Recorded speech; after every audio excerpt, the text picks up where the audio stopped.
Guys, what is up? Thank you for tuning in to the Search Engineers podcast. On this episode, we have a very special guest, Marshall Atkinson. Marshall owns and operates a consulting agency in the apparel sector. He's extremely knowledgeable. It was super cool talking to him. I was actually just sitting here taking notes at the end of the episode, so I think you guys will really get a lot of value from it. I know I did. And if you really do feel that you did get value from it, please leave a like, comment, and subscribe. It really helps the channel grow. And without further ado, help me welcome Marshall.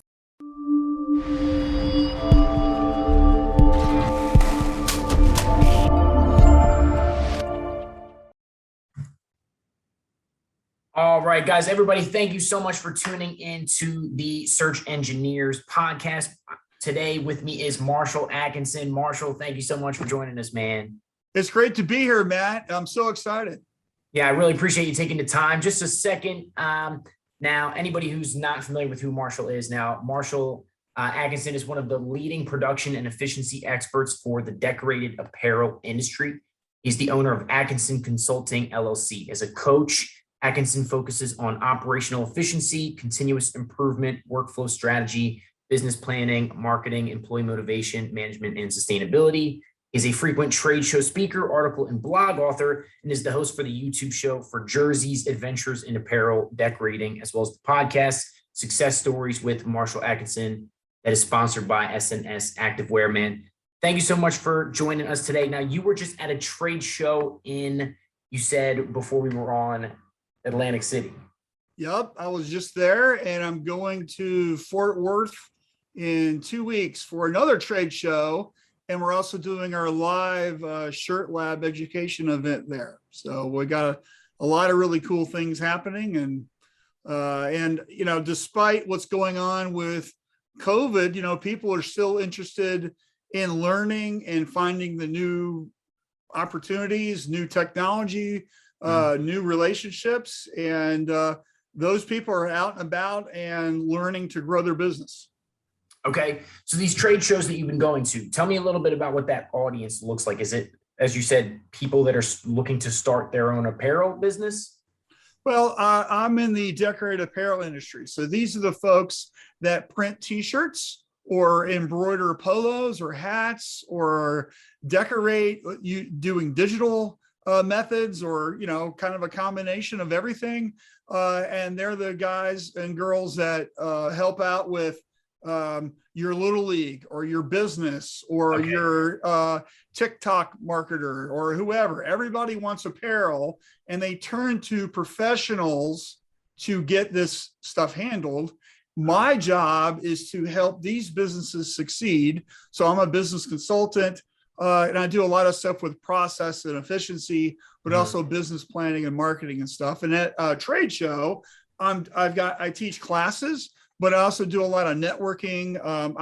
I've got some new software that's coming out called Production Tracker, and I'm actually working on pushing that out right now. So I've got a lot going on. The trade show is really about where to go to find the new. So this could be a new t-shirt blank, because all the new t-shirt manufacturers are always reinventing stuff. Maybe there's a new ink, or maybe there's a new press, or maybe there's a new technique, or maybe you want to go and network or other people just like you. So in every industry, the t-shirt industry, the construction industry, the housing industry, the restaurant industry, there's trade shows where all these secrets are held. And you have to go, right, to show up. Right. To learn this stuff, you have to show up, right? You have to go. And so that's why I go to these things. Right. And so the networking is like the main thing, because your next best friend or business client, they're in line with you at Starbucks complaining about how long it is. Right. And that's how you meet. Right. And I've got plenty of stories like that. So, yeah. No, absolutely. Absolutely. I was taught early on, you know, don't be afraid to join a group. Don't be afraid to pay to go to a seminar. You never know what you can learn from one of these places. Yep. So very cool, man. Very cool. So now, are you a keynote speaker at these events when you go typically, or sometimes you do, sometimes you do, sometimes you don't? Well, I teach classes. They don't really have like big sessions on stage. Right. Although my Shirt Lab company, we put those on, and I have keynote speakers, and I have speakers that work for me. So, but it's all about delivering the information and communicating what's the next best practice or something that you need to learn, right? So you got to get out of the cave and go get it, right? Because it's not coming to you. Right on, man. Now, before we started recording, you talked about sort of the genesis of your career as a consultant in the apparel industry. You said you started full time as a consultant in about 2010, right? Yeah. So I was working for a company in Florida. That's where I'm from. I'm from Tallahassee. Go Knowles, by the way.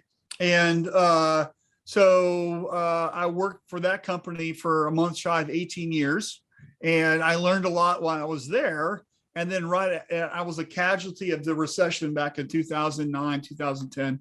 And so once they let me go, I started my consulting business while I was looking for a new job, right? And so I started traveling around to different companies and teaching them new ways of working so they can be more efficient and get more things through the pipe faster, if you will. And then shortly after that, I went to work for a really large company in Wisconsin and had a great run there, and left there in 2016 and wound my way into Mesa, Arizona, where I live now. I've been consulting full time since 2018. And I've also formed another company called Shirt Lab, which is a kind of a experiential company where we have an event where we bring in speakers and we have lots of networking and that type of stuff, but it's all in this industry. And I know you do a lot with e-commerce, and we did a whole thing last October virtually, because of COVID, all on e-commerce. It was called Shirt Lab Forge, and everything's right now, as you probably know, online sales are really booming, and especially in the apparel sector. So previously, a lot of companies would print hundreds, if not thousands, of shirts and hold them in stock in a warehouse. And when you ordered them, they would pull from that pile and ship it to you. Now, everything is moving at the speed of light to the unit of one, where what they're doing is they're going to stock that blank t-shirt, or in numerous sizes and colors. Okay. And then when you order it, then they're going to print it, and then they're going to ship it, often within the same day or within maybe 3 business days of when you ordered it. And that's called print on demand. Okay. And there's embroidery on demand, and there's other things. A lot of stuff is on demand these days. And right now, everything is moving that way. Technology is moving that way. And so there's a lot of really exciting possibilities with print on demand that's happening, especially in the apparel world. I know probably a lot of your listeners have a Shopify page or an Etsy page. A lot of this stuff is with print on demand companies. As a business consultant, I have numerous print on demand companies that I work with, and that's how I help them, is understanding new technology, how to be more efficient, how to make more profit, how to do things better. That's kind of my wheelhouse, right? So, So I'm curious to know, like, what percentage of the clients that you work with are strictly print on demand drop shipping right now? Is it a majority of them? No. No? So traditional printing, traditional embroidery still exists, okay? Because there's an overall section of sales, the money is bigger, right? So I can print some shirts for you, and I'm making a couple bucks a shirt, maybe, but if I print for that company, I just made $10,000 on that order, right? So there's a lot of people still doing these bulk orders, but the print on demand is gaining lots of legs because it's all automated, right? So a lot of it, nobody ever looks at design It's just kind of channeled through. And, I have some of my clients where, they just run 24/7 through warehouses with people. And it's just like they get the shirt, they pull the shirt off the shelf. It's got a barcode on it. It gets scanned, it gets printed, it gets scanned again. They know where the address, the label pops out, it goes in a bag, and USPS comes and picks it up, and it's done. Right. And they're doing that just thousands of times a day. Right. And so there isn't any like hand holding at all. It's just all an automated kind of a thing, all through digital technology. Yeah. But that still isn't a major part of their revenue. It's a big chunk of it, but other things, because they're printing 50,000 shirts for Amazon or some other company, right? Those orders are still a bigger part of their revenue. Right. So regular old holding inventory is still alive and well. It's not going anywhere.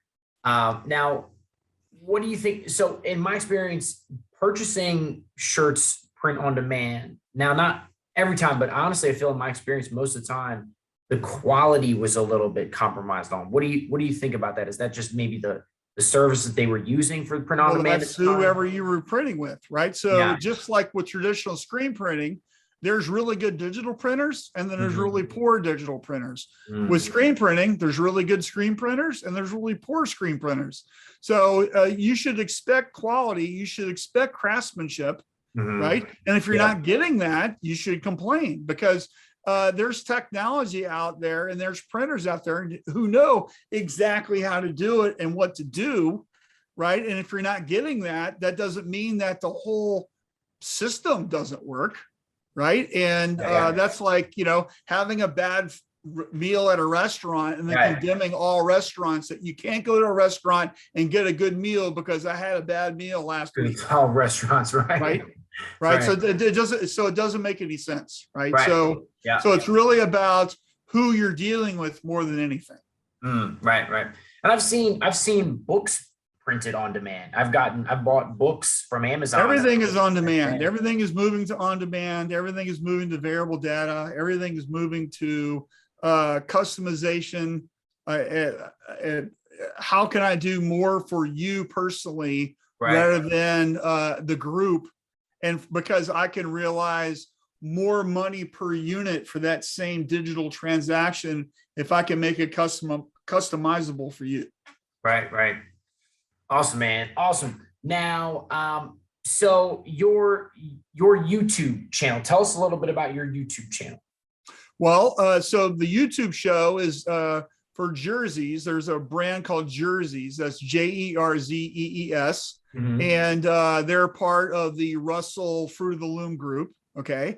And so I have a show called Adventures in Apparel Decorating, which is essentially me going to a decorator shop and learning about a process that they do there. Okay. And we're showing how the sausage is made, for example, so to speak. Right. And so typically I already know the answer. I just do that it's an educational show.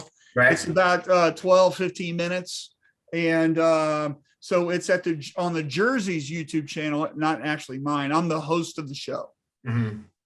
Awesome, man. Cool. So now you go to essentially an Apparel Brands storefront type of thing.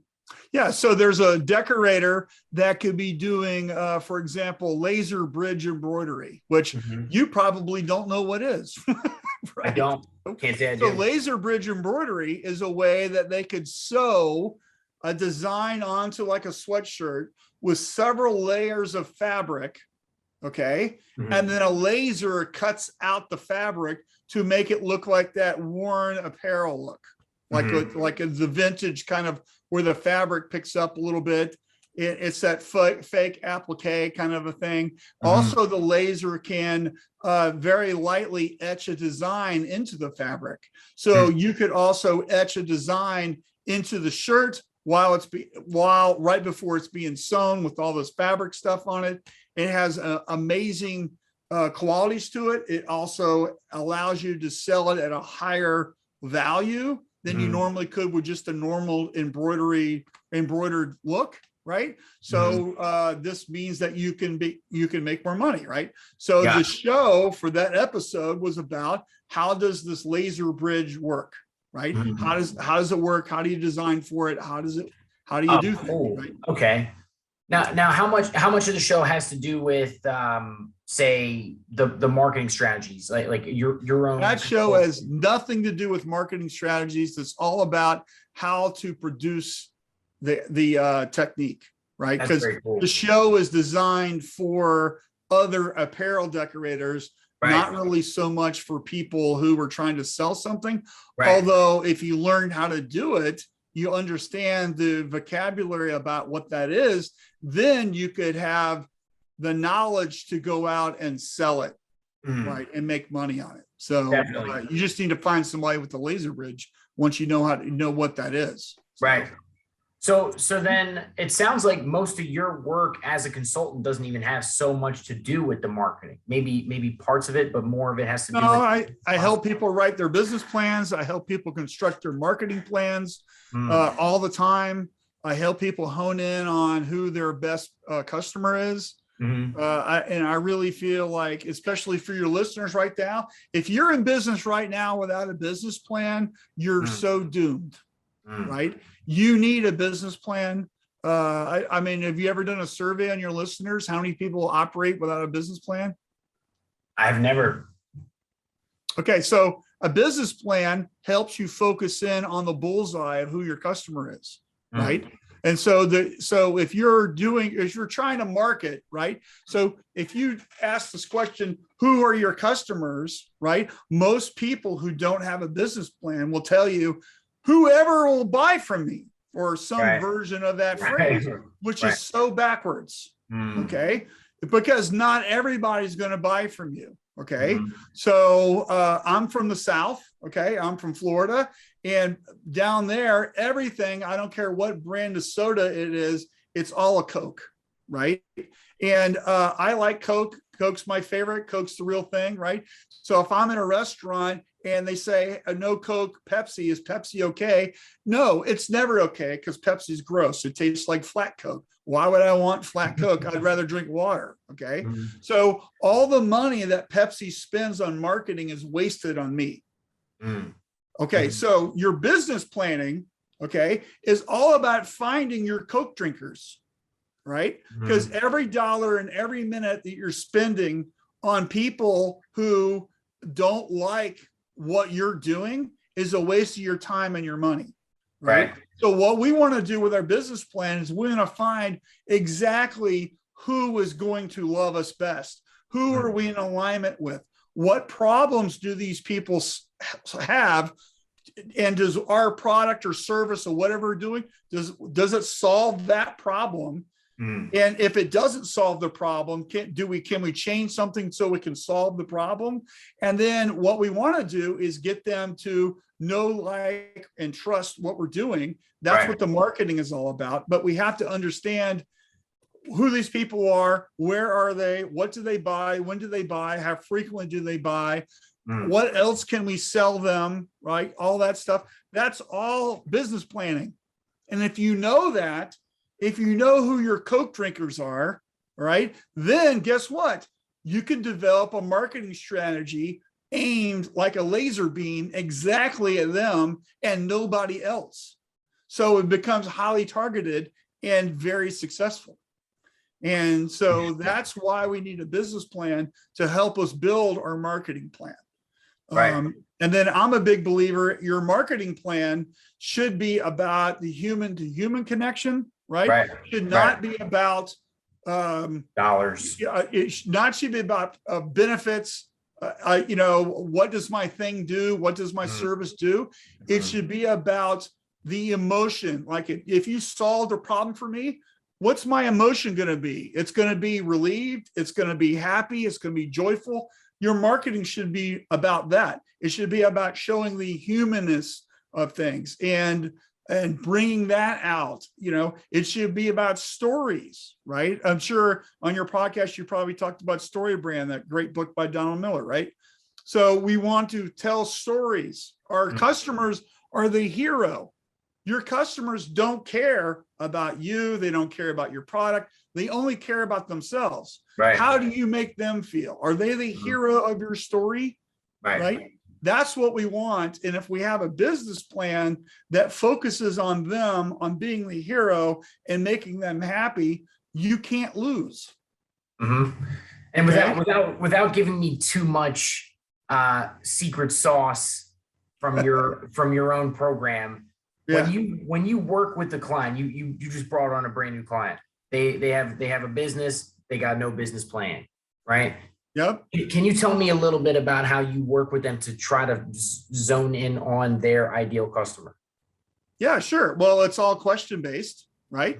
And it's about so the first thing that we do is if they've been in business for a while, we do an 80-20 research, right? So I can tell you, it doesn't matter the business, okay? The top 20% customers give you 80% of your revenue, okay? Which means on the other side of that, the bottom 80% of your customers only give you 20% of your revenue, okay? So this means that your daily schedule, right? Those pain in the ass customers that you have, the people that only give you these tiny little orders, why are you wasting your time with them? Okay. You know, why are you walling around with the tadpoles in the mud when you can be chasing the whales out in the ocean? Okay. So what we want to be able to do is that top 20% of your customers, who are they? Where are they? What do they buy? What problems are you solving? And here's the best one. Why are they doing business with you? And if you can ask those questions, you know what you can do is you can clone these people. Yeah. Okay. Yes. So if you've got 10 or 20 or 50 customers that are like that's who they describe, what I'll tell you is probably 2 or 3 are in this group, 4 or 5 are in that group. They could be in this city or in this type of company or whatever, but they're all kind of the same. All you have to do to grow your business is get more of them, or sell these people different things, or get them to buy from you more frequently, right? So you can do that with different techniques. You can offer them, it's the same thing, but in a different color, okay? Or it's bundled with another product. Or there's an experience like your own mini version trade show thing, and then they can sign up for that and go to it. And because of that, then they're eligible for this other stuff, right? So there's a lot of things that you can do to build more revenue, more business, more things, but you're focusing on this segment of your customers, not the bottom 80% that don't give you any money. Right. Okay, so raise your prices, especially now during COVID. Okay, raise your prices and all these people go away. Okay, and what we want to be focusing on this top tier group. Okay, we want to make sure that they're happy. We want to give them more stuff. We want to kind of figure out what we can do to help them and really understand what they're going through. So you should be talking to them all the time and really understanding them the most. So you give maybe customer surveys, you tailor specific content to them, see how they engage. Go see them. Get in your car, get on a plane, go see them. I just did that last week. Okay. Go I'm a customer in New Jersey. I went and saw them. Okay. And I did that for a specific reason. And that's because, nobody does business with their enemies. Right? We do business with people that we know, like, and trust. Yes. Right. And so what's better, an email or a visit? Right. Okay. Now there's COVID. People are weird right now. Okay. You gotta navigate that a little bit. Right. And it's expensive. Right. So if you can't get on a plane, I do videos all the time. I do at least one video a day. And I use an app called Soapbox for that. It's a Chrome extension. I can do a little quick video. I can edit instead of typing something out. I can just say, "Hey, Matt, it's Marshall. Hey, I haven't heard from you in a while. really wanted to find out what's going on. I know there's this trade show coming up. Would like to find out if there's anything at the show that I could research for you while I'm there. At the end of this video is a link to my Calendly. Find a time and then we could talk next week. Hey, thanks. See ya. That's it. And about 85-90% of the time, I'm talking to them on the phone next week. Right? Video is huge. Video is huge. I do a video a week, and I make it easy for me because I have a camera set up. You know, I'm using it right now. I've got a microphone. I've got lighting. I've got all the stuff that I need to make good videos. I didn't used to, but now I'm more video heavy. I've got all that, right? And I find it really works, right? So that's a thing that I think gets really sticky. My clients love it, you know, and they love the follow up. You know, I just signed a new client 2 weeks ago. It took me, I think I sent the guy 5 videos, right? Okay. But it's like one of these things, you know, and here's the thing with sales, right? Since you're a sales oriented podcast here, sales is all about the follow up. And I'll tell you where people stop is they stop one call or one email or one video before that person was going to buy from you. Okay. But you don't know where that number is. Is that number after the 3rd attempt, the 5th attempt, the 17th attempt? I know a guy who just signed a new client, a new $1.2 million client last week. And he's been sending this guy, I don't know if it's a guy, but it's sending this person emails, videos, birthday cards, samples, all types of stuff for 9 years. That's great. That's great. Just signed them last week. Okay. So it's like one of these things. Who do you want to go after on purpose? That's what you got to do. Right. And so that's what you do with your business plan. You figure out exactly who you want to target, what makes the most sense, who do you want to work with, right? And why? You have to have a compelling reason, right? You have to be able to help whatever they're doing, you know, help them, right? And then it's just a matter of breaking down those walls and getting after it. Now, when you make these videos, you put a link in an email. Yeah, I like Soapbox because I can put a call to action at the end. So the call to action can be anything that I want. For example, it could be to my Calendly link. It could be to an invoice. It could be to another website. It could be whatever. It doesn't matter. And then if they click on it, something happens. Well, what's really great about it is also I can see if they've opened the email, opened the video. And what's really cool is I see that they've opened the video and the video's also been opened 2 or 3 more times. You know what that tells me, man, is they've shown it to more than one person.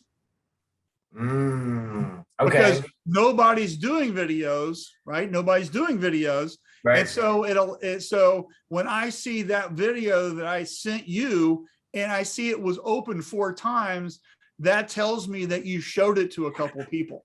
That's great. I love that, man. I'm getting a lot out of that. I appreciate that. That's great. That's a great suggestion. It's about building a genuine connection with people, right? Like value first, value-based sales, right? Like, you know, people say selling without being sales, right? I was in a sales position for about 3 months and was fired for low performance, right?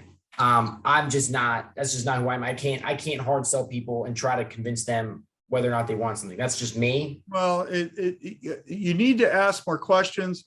Everybody wants to buy, but nobody wants to be sold. Okay. That's a quote from Jeffrey Gitomer, who is an awesome author. And so it's like one of these things where you have to ask questions, you know, and I read about a book a week, right? So I love books. I read books a lot. And if you're into sales and you're not really hitting it, and you really kind of want to know how to negotiate better, one of the best books you can read is Never Split the Difference by Christopher Voss, V-O-S-S. He used to be the FBI's lead hostage negotiator. And he wrote a book about using those same tactics in a business negotiation, especially when it comes down to price and other things, about how to counteract stuff and deal with stuff in the room and land the client, right? And so it's a very interesting book, and I think it would really help lots of folks, right? So, yep. Great, man. Well, I'll definitely check that out. Yeah, I just always felt that, from my own experience, just seeing where I can offer like value to people, like you said, like just being genuine, just being open, being transparent, just, not trying to push people in a negative way, not trying to change their mind maliciously or manipulatively, right? Like, YouTube is so beautiful because it's just a way for you to offer value to people, and they came to you first. So it's almost like it's almost like a commercial that they chose to click, right? Well, yep. That's why I'm a content creator, right? Yeah. Hey, Matt, have you ever heard of the 90-9-1 rule? No. All right. So here it is. So for the people that follow you, right? About 90% of the time, if you post something, they're going to see it. They might not read it or watch it or whatever the whole way, but they're going to know that you did it, right? Or they're going to watch it. About 90% of the time, when you push stuff out there, people will consume what you put out there, okay? Only 9% of those people will like, share, retweet, forward, do something with it, okay? About 9% of your group that follows you, okay? Only 1% of the people out there are actually creating all this content that everybody's sharing, okay? So if you want to be at the top of the pyramid, you need to be a content creator, right? So I have a blog that I publish weekly. I have my own podcast called Success Stories. I have a YouTube show, right? I do a Q&A show every Friday with my friend Alan about our industry, right? I teach at trade shows. I do webinars for people. I've written several books, ghost written them for companies, also for myself, right? So I'm constantly creating this content. And because of that, people know who I am. They like what I do, and they trust that I'm a person they can rely on for good, solid information. So what happens is people naturally come to my website. And so I don't have to do pay-per-click, right? They're already coming to me, right? Yes. And it's because I'm creating all this content and doing all this stuff that allows me to do my thing, right? Kudos to you for being in the 1%. Well, I appreciate it, man. Yeah, I saw on your LinkedIn as one of the things that drew me to you. You said content creation becomes your lead generation strategy. Yep. Right. And that's just 100% me. Like, I've taken tons of courses and talked to tons of different people, and people position themselves as experts for me to, take their advice from, et cetera, et cetera. For me, I just always felt that value-based, give first, give without the obsessing about what you're getting in exchange. And that's how you're able to build a connection with people. Like, lots of times I'll put out a YouTube video, I'll put out a post, some piece of content, and I'll get a call from a potential client, a potential customer, and they'll say, I didn't get the vibe from you that you were trying to sell to me. And my whole thing is, something to be said about just giving first then, maybe. Right. Sure. Yeah. Well, here's the thing is in sales, right? Are you generally interested in helping the person, or are you just transactional? Right. Right. So are you generally interested in helping them, or are you want fries with that at the fast food place? Right. Right. So you pick one, right? And to me, I'm all about long term. I don't want to be talking to the same people 20 years from now or whatever, because because we become friends, and I like people, and it makes me feel good. And also I'm helping them grow and succeed and get to the magic next level that everybody wants to get to. Right. And so there's a lot of sense of fulfillment for me for doing that. Yeah. Yeah. And there's, you could build establish a business relationship with someone, a client, a customer, what have you. And, they can't work with anybody else at that point. You've established such a connection, right? And it's like, maybe not everybody's a good fit for working with you, right? You don't need to take all the money. It's not just a money grab every second. You can, right? It's really based in that foundational relationship. Yeah. Well, cool. Awesome. Cool, man. Well, Marshall, thank you so much for joining me, man. I know we went a little bit over here, but I really appreciate all the value. I was like, I should have been taking notes. You recommend the one book, man, what was the one book? Never Split the Difference. I've heard Never of that. Split the Difference, right? And by Christopher Voss. There's also Story Brand by Donald Miller, right? Yep. That's a big one, right? So those are two very famous books. I mean, it's not like they're just, you know, I bet a lot of your listeners have already read them, right? So yeah. Awesome. Well, Marshall, thank you so much, man. Guys, you can check out all the links to Marshall's profiles and YouTube in the description. Marshall, thank you again for your time, man. I really appreciate it. It's nice to meet you. Thanks, Matt.